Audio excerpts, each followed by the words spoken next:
Dorkening and all affiliated shows are not intended for anyone under the age of 18. The following may contain discussions or scenes that have adult situations, graphic violence, nudity, strong sexual content, and graphic language. This show is intended for mature audiences only. Viewer discretion is advised.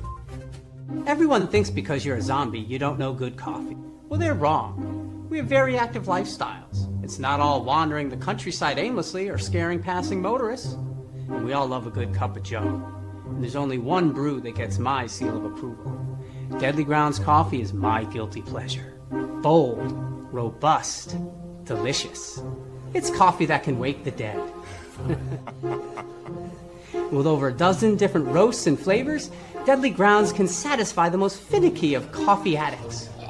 The aroma is so intoxicating. It brings all of my neighbors out of the woodwork. Deadly Grounds coffee. Coffee to die for and zombie approved. It's good to get a little deadly.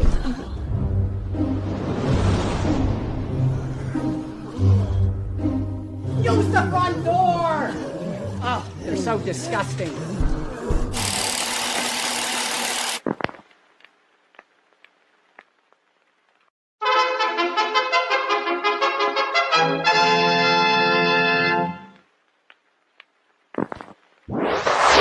Persons under 18 will not be admitted.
What's happening, everybody? Welcome to another kick-ass episode of Still Toking with. You already know who I am, so I don't need an introduction, I don't think. And if I do, oh well, that's life.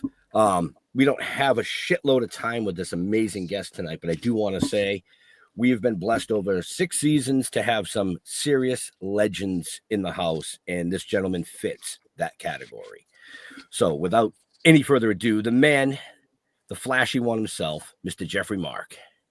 And I'm not going to waste any That's time. not who I was talking about, though.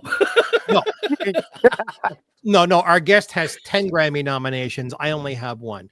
And that's all I'm going to say because we're limited on time. So the third part of our wonderful isosceles triangle is my dear friend who I love, Jeff Holman. Hey, happy Wednesday. We're 2 hours early, too. That means Right. That means I get to go to sleep early and get some good sleep tonight. I won't be up late eating dinner. But anyway, yeah, we're limited on time. So let's just bring in Mr. David Ellefson. What's up, guys? There he Welcome is. to the show. What's happening? How are you? Good. We're doing Good. well. We're doing well. And before anybody jumps in, Oh, are you going to do it? all Are at you gonna- once? All at once. Happy birthday! Happy birthday! Thank you guys. Appreciate it. Well, now I have to do it, boys. Well, you better do it fast. Happy birthday to you. Happy birthday to you.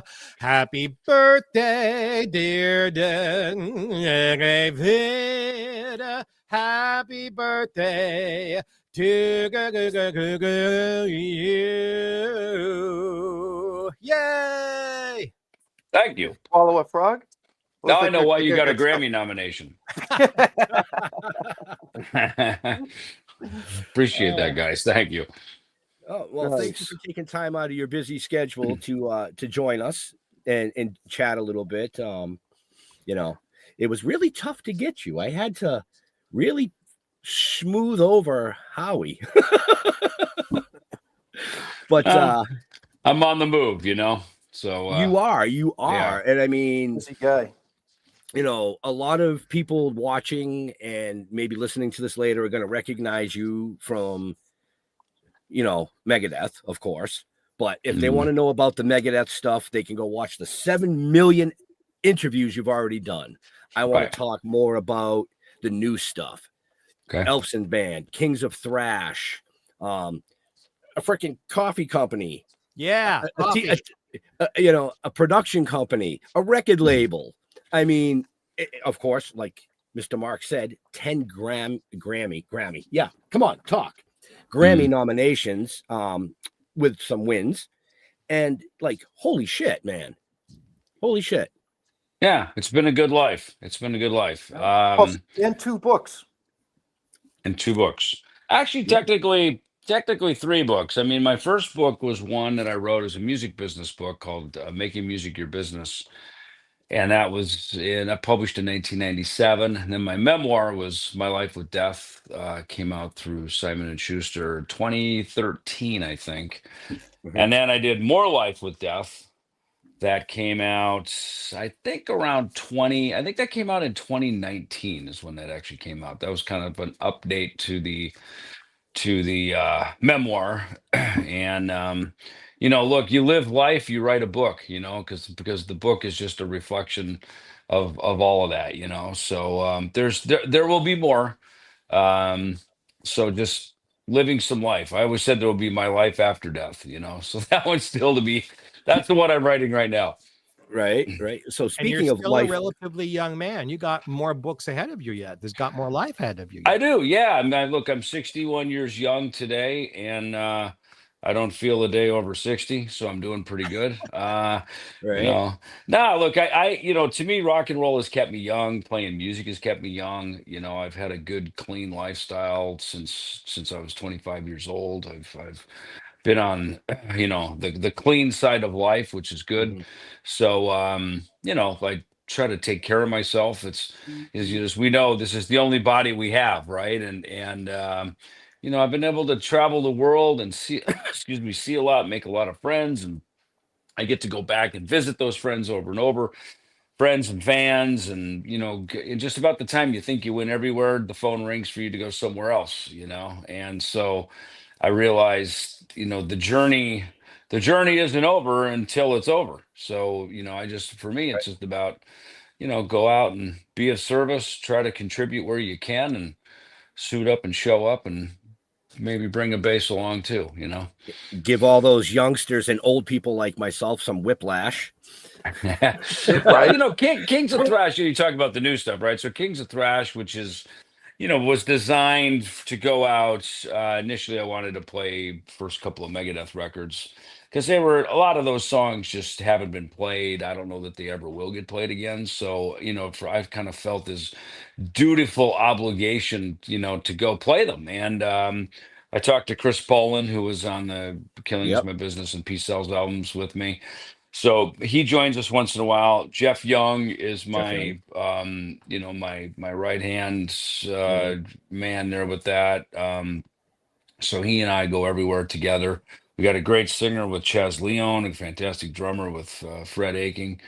So you know, this thing is going all around the world. I mean, next week we go to Mexico. December we're down in Argentina, and then we're over to Japan in February, and into Canada, and some more stuff in Mexico, and then up over to Norway and in August. So it's, you know, it's turning into a real proper world tour. And we were just actually literally a year ago, we were over in the UK and Europe. So you know, the truth of it is the fans want to hear these songs. They like hearing them played by the OGs.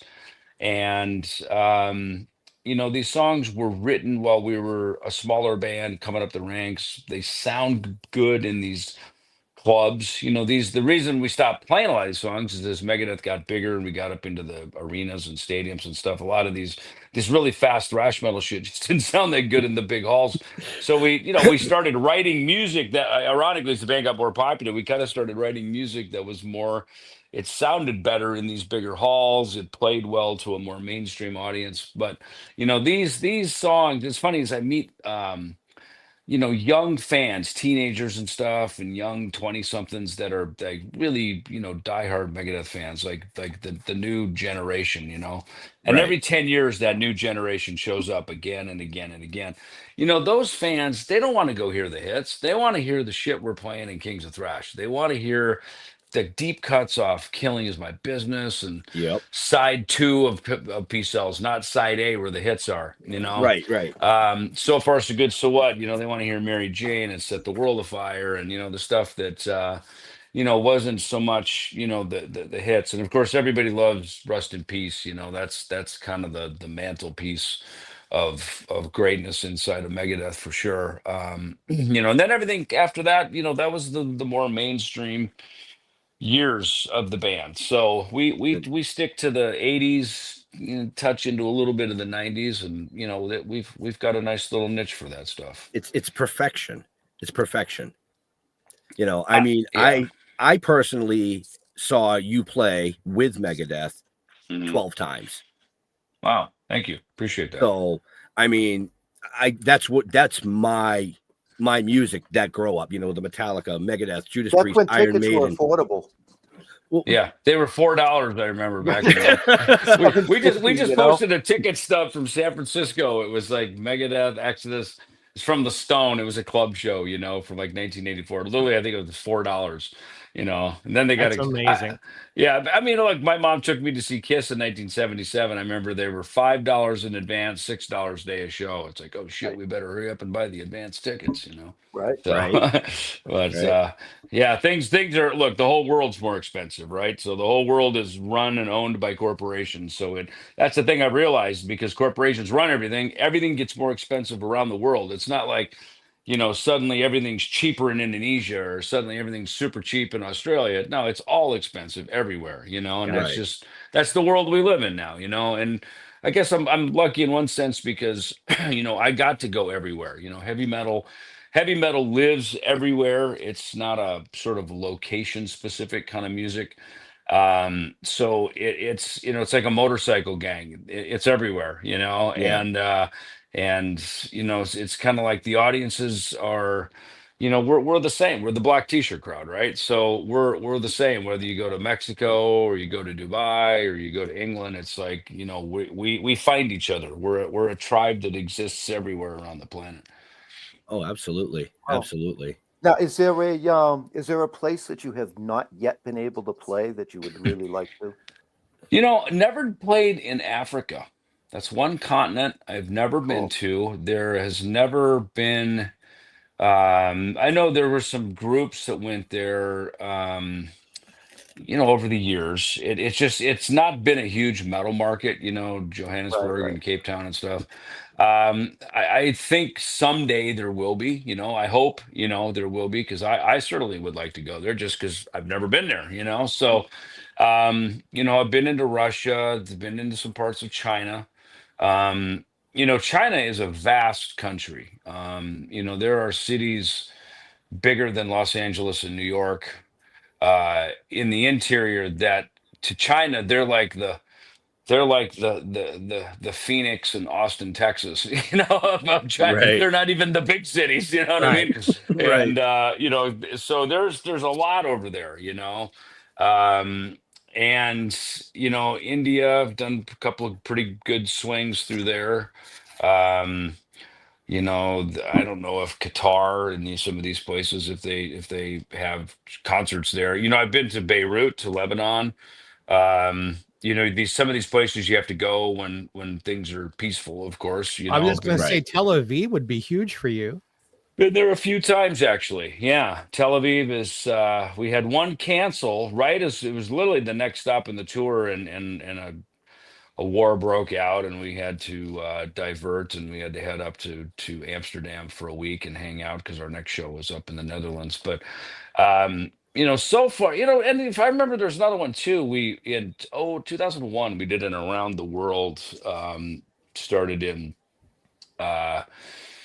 England with AC/DC. Went through Europe, went across over Russia. I think we did Japan and Korea, and we were going to go to Taiwan, but this massive typhoon broke out, and so we ended up going, but it went from an outdoor city festival into a meat locker. Like literally, it ended up in an abattoir. It ended up in an abattoir. I don't know. Maybe they could lock the doors and lock us all in, but I mean, the storm was a brewing, believe me. And we got in and we got out before the thing really hit. And I remember flying out of there. It was rough, man. It was freaking bumpy, and it was in one of these airlines where the front part is where you put the people, and in the back are the goats and the chickens and everything else. So. And then as we flew from there down to Jakarta in Indonesia, they were doing a coup and overthrowing the president that day. So I remember we did a press conference at the airport real quick.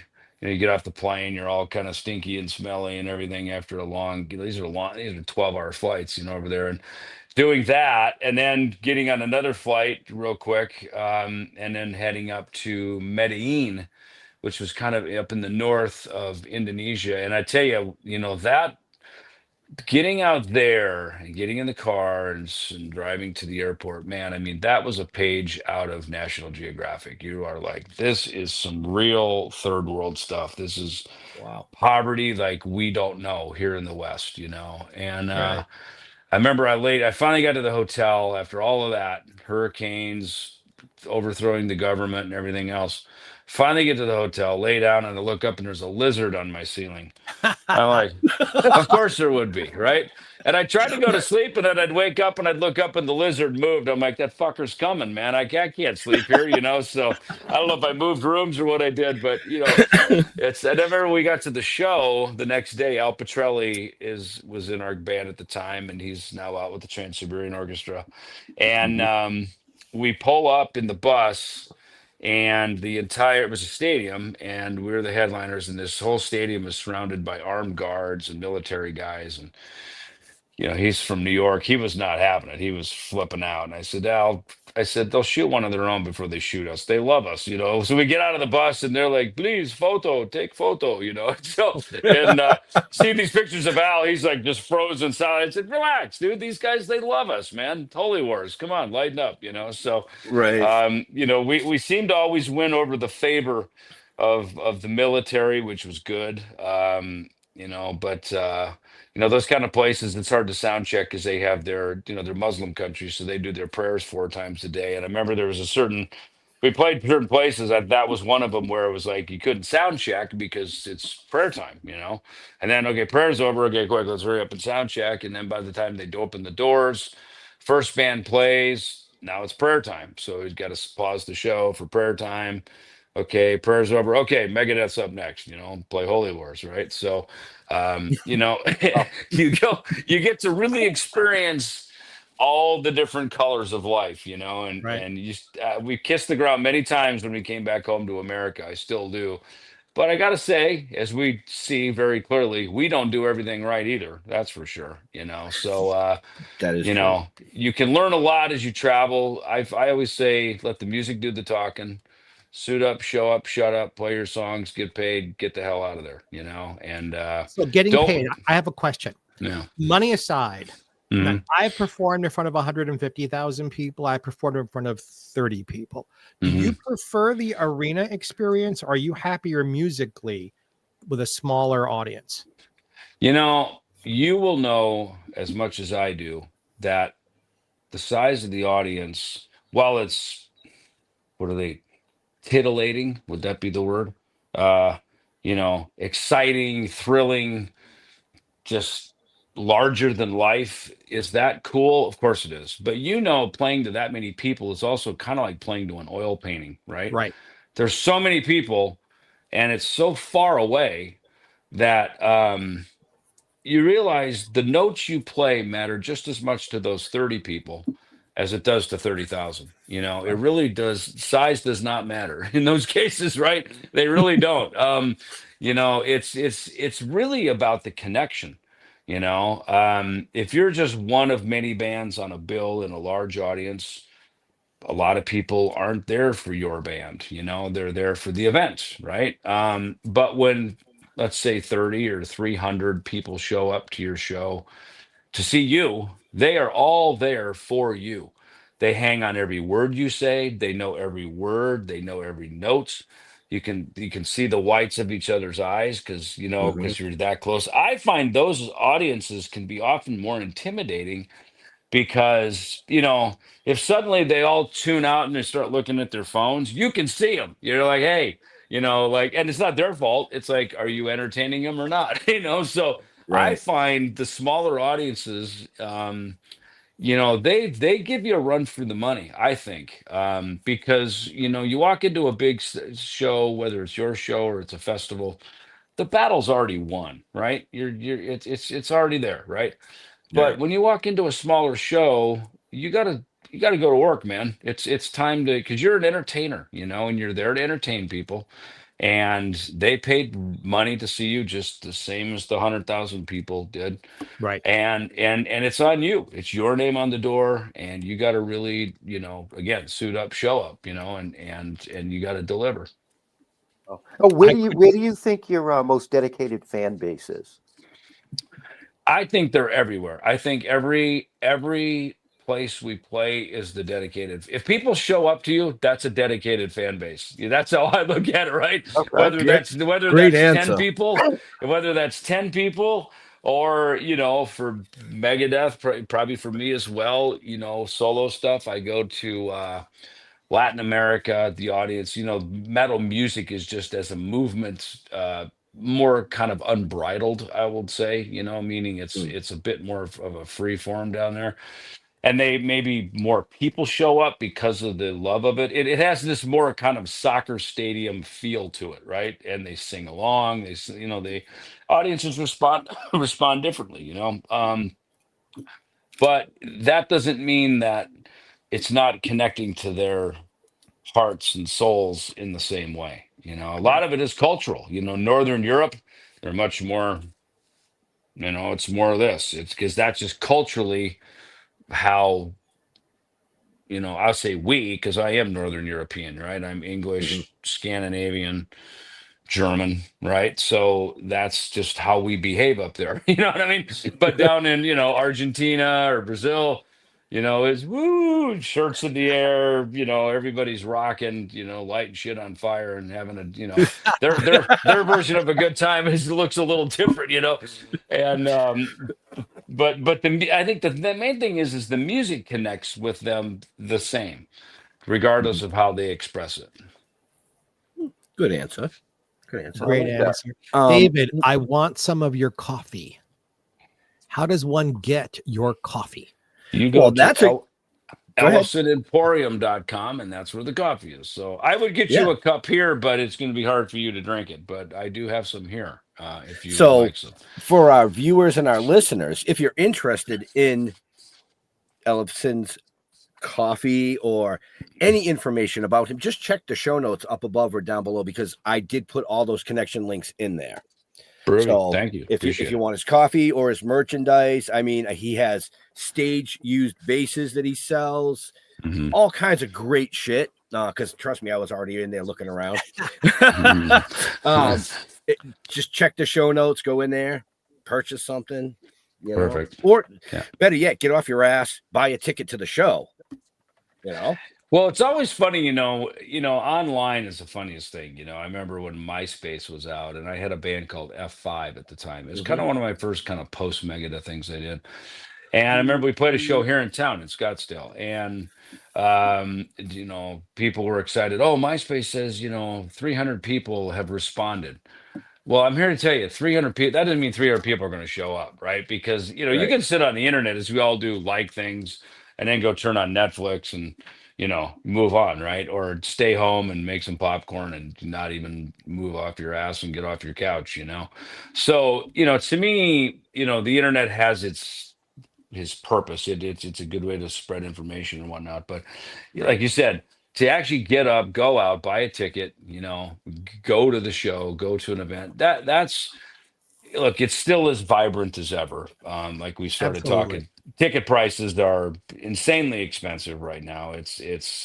I don't, I've been lucky. I don't have to buy too many tickets. I grew up in the industry, so I'm kind of connected in that way. But I have bought tickets, and I just go, my God, are my tickets this expensive? This is insane that people, right?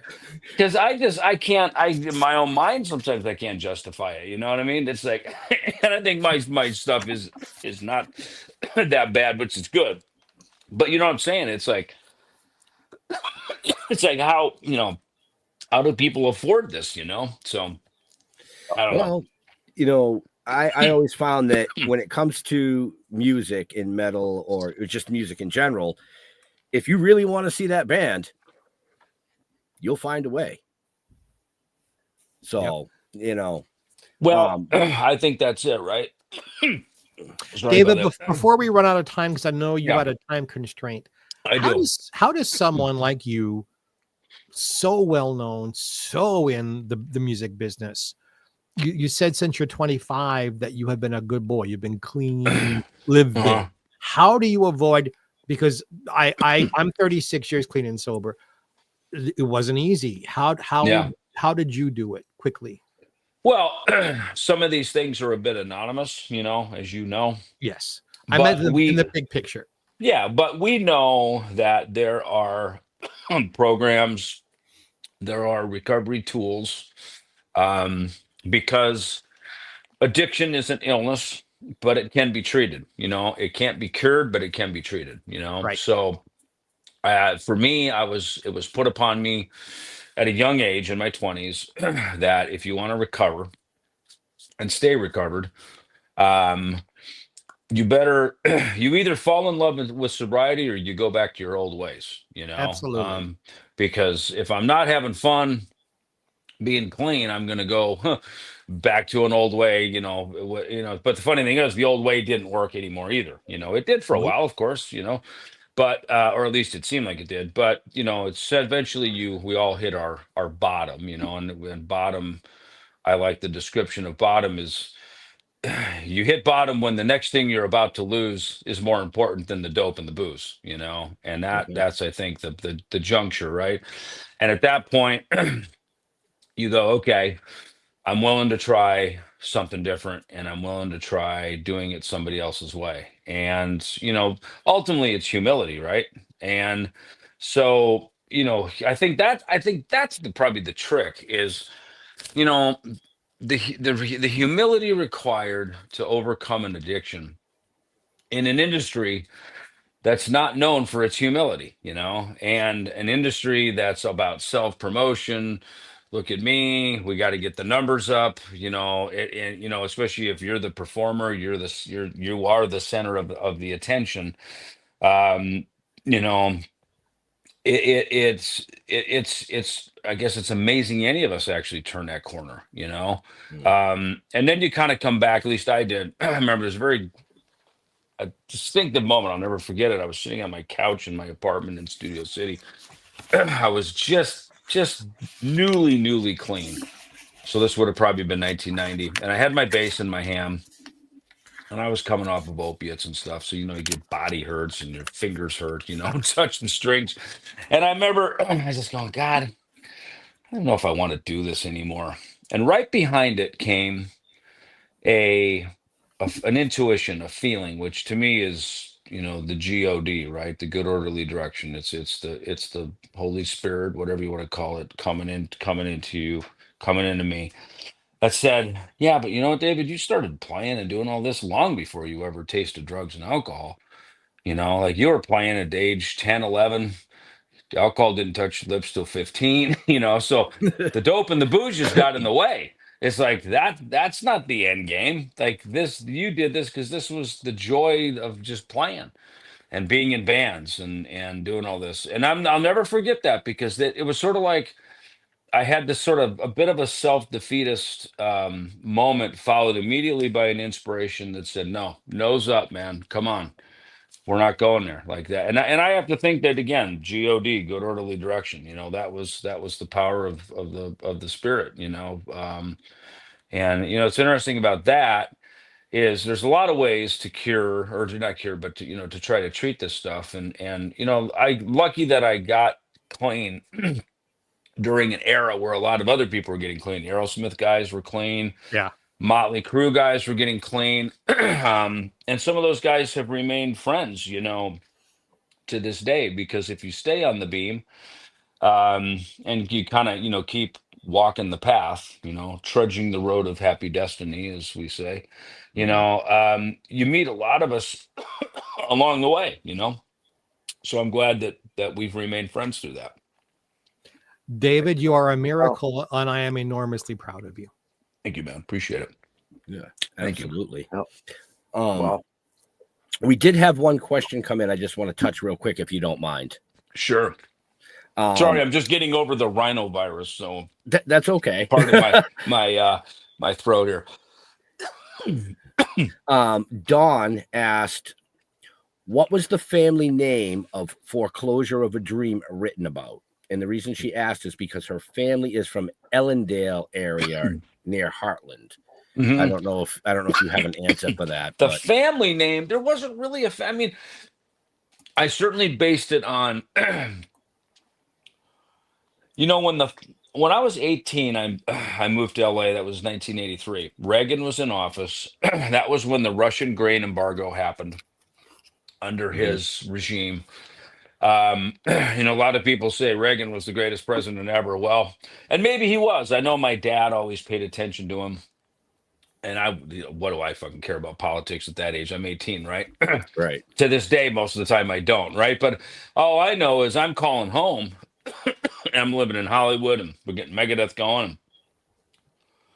And my parents are telling me about how times are getting tough. And our farm has been in our family since the late 1800s. It's been through thick and thin, better for better for worse. We've been one of the successful family farms around the area, along with a handful of others. But a lot of our friends were getting hit hard, and there's some small farms did not make it. Then Farm Aid started. I started seeing that on TV. So I happened to be reading when it's interesting because we were on tour with Judas Priest. We were playing the St. Paul Civic Center. It's funny, my parents came to that gig. This would have been in the fall of 1990. It was on the Rust in Peace Painkiller tour. And Dave picked up his guitar and started writing that riff, that right? It just fell out. So it's interesting. It started there. Fast forward a year, we're on the Clash of the Titans tour, which was kind of the end of the Rust in Peace campaign. And we're writing songs for what would become Countdown to Extinction. And I'm reading a book by Robert Heinlein, a science fiction writer, and it was called Farmer in the Sky. And Dave and I saw the title Foreclosure of a Dream on TV when we were back in Minnesota in 1986. We were passing through. We went from Hollywood. We stopped off at my family's house. First time Dave met my family, saw the farm where I grew up. And we were going to New York to go to employ a new manager for Megadeth. And we were also being courted by Michael Alago, who had signed Metallica to Elektra. And he was, courting us to sign to Elektra as well. We ended up signing to Capitol Records. But as we're watching TV one night, we see this story about the farming crisis, and it was called Foreclosure of a Dream. So we kept the title. There's a few titles: Symphony of Destruction, My Last Words, or no, The Next Victim, which is in My Last Words, Foreclosure of a Dream. You see these phrases, these buzzwords, and you just kind of keep them, and you hang on to them. And then one day, so here we are, now we're in 1991, excuse me. And Dave says, why don't you write the song? why don't you write these lyrics about the farm? So that was really kind of the whole culmination of where it all came from. Excuse me. It wasn't really written about anything one in particular. It was kind of written about the whole event that happened. Okay. Well, there you go, Don. Go. And thank you, Don, for your nice comment about our sobriety. Thank you. Yeah. Right. So with that, folks, we're a few minutes over time. We do have to let Mr. Ellefson go do his thing. So real quick, Mr. Holman, any last quick questions for this amazing guest? What got you into doing a film? Which film?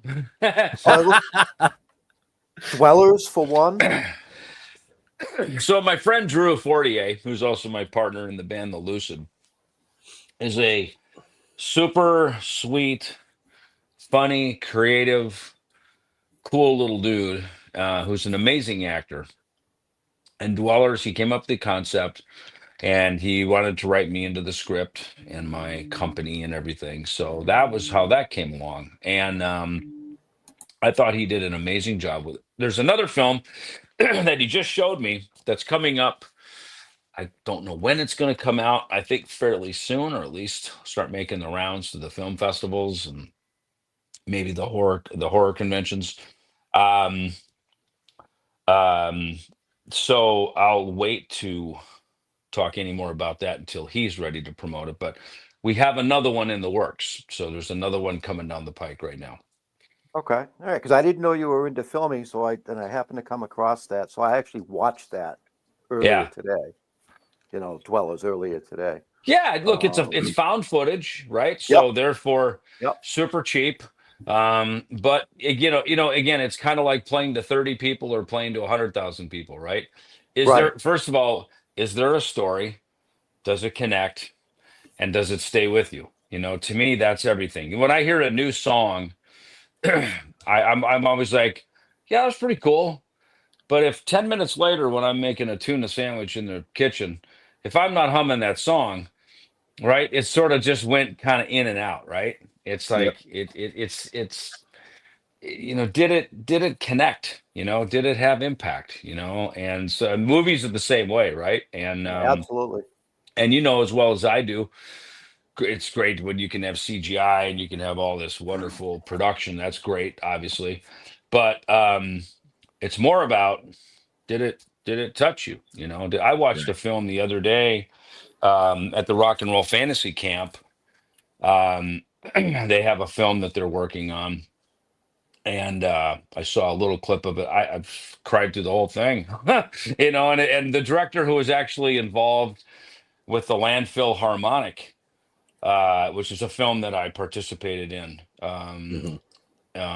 Some children who were born in a landfill down in Asuncion, Paraguay. They flew me down there to be part of the film. These kids were Megadeth fans, and I actually ended up helping bring those kids they became an orchestra. Someone taught them how to play their instruments. A guy started making instruments out of the garbage, and another guy taught them how to play these instruments, musically educated them, and I got them to come up and actually play with Megadeth in Denver, Colorado. And then they went on to play with Metallica. They did all kinds of stuff, right? So my involvement really helped turn the corner of sort of the outcome of the film. So, to me, it's the story. It's about the story, and does the story connect? It's like I always tell people, where's the song? Okay, a lot of notes, a lot of fancy acrobatic, funny, great shit. Where's the song? Does it connect? So to me, that's always that to me is the long and the short of all of it is did it connect with people? Very cool. Very good. Mr. Jeffrey Mark, any last questions? Okay. I don't know why this is hitting me. Crosby, Stills, or Nash? I like Nash. He was young. Well, he came along later, I think, right? Yes. Right? He was the new guy. He was the new guy. If you come last, you're not important. Go ahead. No, I like Nash, and I look, I can honestly say I don't have those on my phone here in my iPhone catalog, but when I hear his voice, when I hear his songs, I always go, who is that? And I go, fuck, it's Graham Nash.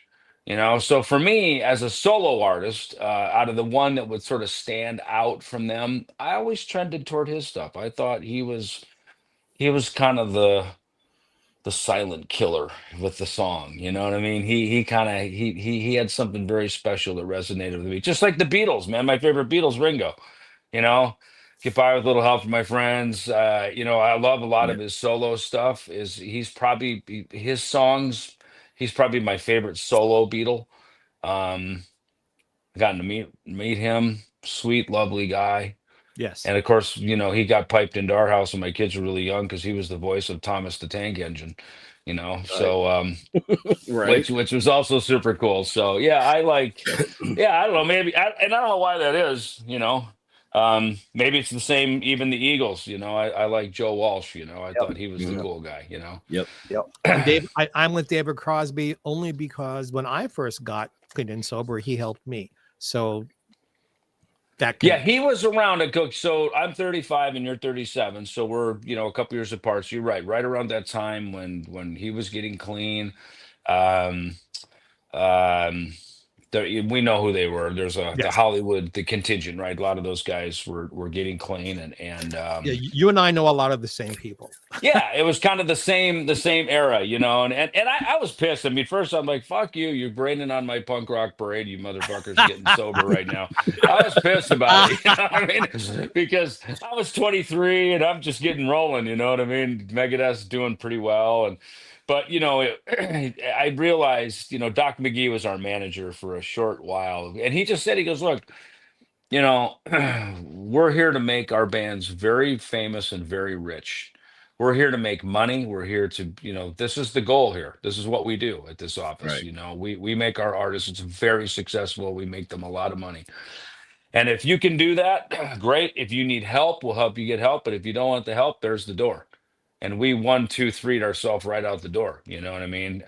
So that was the wake up call. Like, yeah, this dope shit ain't working. This has got to go. Otherwise, you're out. Because the industry was changing.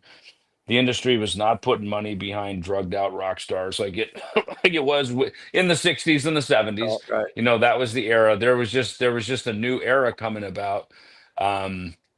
Which by 87, 88, 89, the tides were turning, and people were tired of losing money on drugged out, soon to be dead rock stars, so and Right. movie stars, and Crosby was and definitely jazz one of those stars heroes. too. Yes. And jazz stars, no, for sure, for everybody, everybody in the entertainment business. And look, and as we saw, things got more corporate, things got more business-like, and if you're the guy with the money, you're looking around going, which horse am I putting my money on? Probably not the guy that's on heroin, So Right. not the horse with the crack pipe in its mouth, Exactly.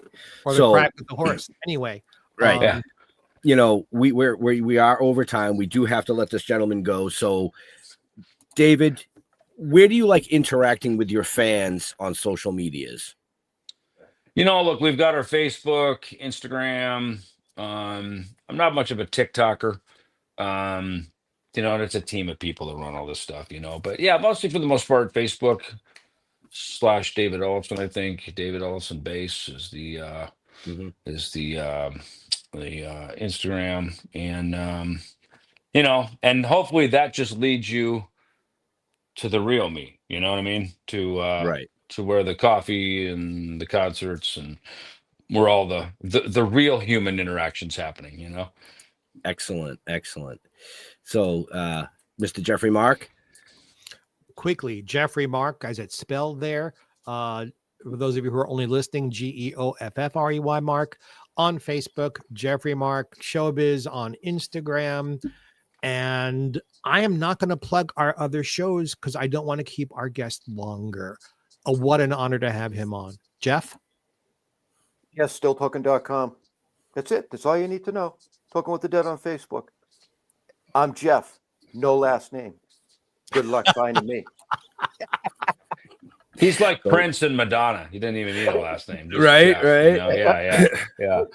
So we want to thank David for taking time out of his super, super busy schedule to hopefully fill you folks in on some of the questions you might have had. And if not, well, like I said earlier, there's 7 million interviews with this amazing gentleman out there. You'll find what you want to know. Or buy a ticket, go to a show. Maybe you can ask him in person. Who knows? You never know until you try. To all our veterans and first responders, we want to thank you for doing what you do so people like us can do what we do. Stay safe. We'll see you next week. We're out of here. Be safe on the road, David. See you. Thank you, guys. So come on, step it off, break it down and lose it. Come on.